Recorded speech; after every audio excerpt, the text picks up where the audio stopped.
நம்ம வாழைத்தோட்டத்தில் சக்கரவள்ளி கிழங்கு செடி ஊனி வச்சோம். அது கூடவே கொத்தவரங்காய், வெண்டைக்காய், புளிச்சக்கீரை இது எல்லாமே போட்டிருக்கோம்.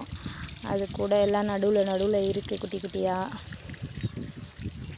களை வெட்டினதுக்கப்புறம் தண்ணியே விடலை, அதனால் எல்லாமே வாடி போயிருந்தது. சரி ஒரு வழியாக தண்ணி விட்டோன்னா கொஞ்சம் நல்லாயிருக்கும் அப்படின்னு சொல்லிட்டு தண்ணி கட்டிகிட்டே இருந்தோம். அப்படியே கொஞ்சம் மானம் மூடிடுச்சு, லேசான தூறல் பட்டுகிட்டே இருந்ததுனால சரி போதும் அப்படின்ட்டு தண்ணியும் நிறுத்திட்டேன். இப்போ தான் எல்லாம் 2-3 இலையாக இருக்குது கொத்தவரங்காய்லாம்.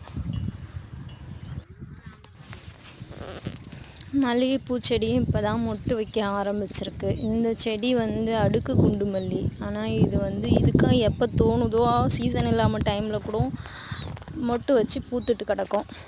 அவங்கள பற்றி கவலை இல்லை.